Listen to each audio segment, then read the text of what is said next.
ल guys good morning. अस्ति जुन सुँगुरका भिडियो हालेको थिएँ तपाईँहरूले हेऱ्यो होला, त्यही सुँगुर आज बनाउँदैछ।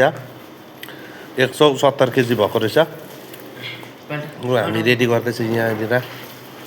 ल गाइस हेर्नुहोस्, अब सुँगुरका मासु चाहियो भने चाहिँ आउनुहोस्।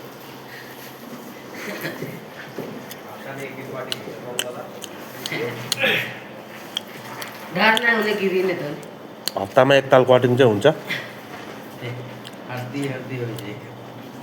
ल गाइस हेर्नुहोस् है, हामी चाहिँ यसरी बनाउँछ। अब तपाईँहरूले कसरी बनाउँछ भनिदिनुहोस् होइन।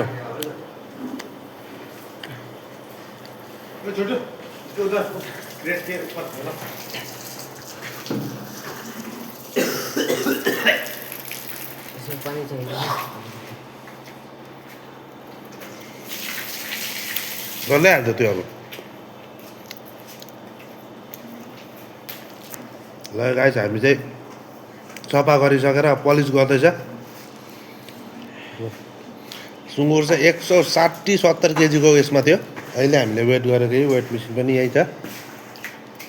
काम गर्ने चाहिँ हामी 4 जना खालि चाहिँ।